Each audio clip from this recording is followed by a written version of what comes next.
UKLO 1 year masters. No IELTS required up to 5 years visa. High visa success rate. Act east policy. ఇప్పుడు ప్రధాని నరేంద్ర మోదీ పర్యటనకు ఈ పాలసీకి సంబంధం ఏంటి?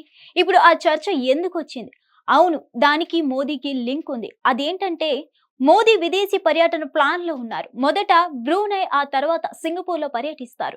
ఇంతకీ ఈ రెండు దేశాలకు మోదీ ఎందుకు వెళ్ళనున్నారు? ఈ పర్యటనలతో ఏ దేశానికి ఎంత లాభం? బ్రూనై దరుస్సాలాంలో Indian prime minister first bilateral tour ఇది. ఇండియా బ్రూనై మధ్య ద్వైపాక్షిక సంబంధాలు ఏర్పడి 40 ఏళ్లైంది. ఈ సందర్భంగా ఈ పర్యటనను ఖరారు చేశారు. అయితే ఇరు దేశాల మధ్య పలు ఒప్పందాలు కుదరనున్నాయి. అయితే ఈ పర్యటనలో మొత్తం ఫోకస్ సింగపూర్ పైనే ఉంది. ఎందుకంటే ఇప్పుడు మనకు సింగపూర్ తో దోస్తీ చాలా అవసరం కాబట్టి. అయితే మోదీ ఇప్పుడు ఆ దేశ ఆహ్వానం మేరకే అక్కడ పర్యటించడం మరో విశేషం. కాబట్టి సింగపూర్ కూడా మనకు ఇవ్వాల్సిన ఇంపార్టెన్స్ ఇస్తుంది. సింగపూర్ ఇండియా మధ్య కీలక ఒప్పందాలు మెరుగుపడనున్నాయి. ఇందులో బిజినెస్ తో పాటు డిఫెన్స్ తో పాటు స్ట్రాటజిక్ కోఆపరేషన్ కు సంబంధించిన ఒప్పందాలు ఉన్నాయి. ఇప్పటికే దీనికి సంబంధించి ఇరు దేశాల ఉన్నతాధికారుల మధ్య చర్చలు కూడా జరిగాయి. కేంద్ర మంత్రులు జైశంకర్, పీయూష్ గోయల్, అశ్విని వైష్ణవ్ సింగపూర్ లో నిర్వహించిన రౌండ్ టేబుల్ మీటింగ్ లో పాల్గొన్నారు.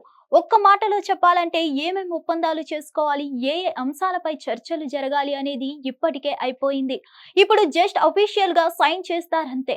ఇండియా గ్రోత్ లో సింగపూర్ భాగం కానుంది. ముఖ్యంగా కొత్త నగరాల నిర్మాణంలో సింగపూర్ ఇన్వాల్వ్ అయ్యే అవకాశం కనిపిస్తుంది. వీటన్నిటికంటే ముఖ్యమైనది సెమీ కండక్టర్ మ్యానుఫ్యాక్చరింగ్ కు సంబంధించిన కీలక ఒప్పందం చేసుకోనుంది. ప్రస్తుతం ఇది మనకు చాలా అవసరం. ఎందుకంటే ఇప్పుడు దీనిపై అమెరికా గుత్తాధిపత్యం నడుస్తుంది. మిగిలింది చైనా కంట్రోల్లో ఉంది. దీంతో మనకు డిపెండెన్సీ పెరిగిపోయింది. దీని నుంచి తప్పించుకోవాలంటే మనకు సొంతంగా మ్యానుఫ్యాక్చరింగ్ కంపల్సరీ. ఇండియా సింగపూర్ కు ఇంత ప్రాముఖ్యత ఇవ్వడానికి మరో కారణం కూడా ఉంది. అసలు సింగపూర్ దేశం అనేది చాలా వ్యూహాత్మక ప్రాంతంలో ఉంది. ఏసియా, యూరోప్ కు సంబంధించిన మేజర్ ట్రేడ్ రూట్ లో ఈ దేశం ఉంటుంది. కేవలం 50 లక్షల మంది జనాభా మాత్రమే ఉన్న వ్యూహాత్మక ప్రాంతంలో ఉండడంతో అన్ని దేశాలు సింగపూర్ తో సత్సంబంధాలు చేస్తున్నాయి. సింగపూర్ ఫైనాన్షియల్ హబ్ మాత్రమే కాకుండా ట్రేడ్ అండ్ లాజిస్టిక్ హబ్ కూడా. అందుకే విస్తీర్ణం పరంగా చాలా చిన్న దేశమైన ఇన్ఫ్లుయెన్స్ విషయంలో చాలా ముందుంది. సింగపూర్ ను ఇండియా అక్కున చేర్చుకోవడానికి వీటితో పాటు ఇంకో కారణం కూడా ఉంది. అదే China, South China Sea, Indian Ocean, Pacific Ocean ను కనెక్ట్ చేస్తుంది సింగపూర్. ఇప్పటికే సౌత్ చైనా సీను చైనా తన గుప్పిట్లో పెట్టుకుంది. ఇప్పుడు సింగపూర్ ను కూడా తన కంట్రోల్లో తీసుకోక ముందే ఇండియా అలర్ట్ అవ్వాల్సిన పరిస్థితి ఉంది. ఇండియా సింగపూర్ మధ్య కల్చరల్ కనెక్షన్ ఉంది. దీంతో పాటు ఇరు దేశాల మధ్య డిఫెన్స్ విషయంలో కూడా చాలా ఏళ్లుగా బంధం ఉంది. లాస్ట్ 10 ఇయర్స్ లో ఈ బంధం మరింత బలపడింది. అంతేకాదు Indian air force fighter jet Singapore base లను ట్రైనింగ్ మిషన్స్ కోసం వాడుకుంటున్నాయి. అంతేకాదు ఇండియన్ నేవీకి చెందిన ఫిష్ కు చాంఘై నావల్ బేస్ లోకి ఎంట్రీ ఉంటుంది. రివ్యూయల్, రీస్టార్ట్, రీఆర్మ్ కు సంబంధించి ఇండియా సింగపూర్ తో ఒప్పందం చేసుకుంది. ఇక ట్రేడింగ్ విషయానికి వస్తే ఏషియన్ దేశాల్లో భారత ట్రేడ్ చేసే దేశాల్లో సింగపూర్ సెకండ్ ప్లేస్ లో ఉంది.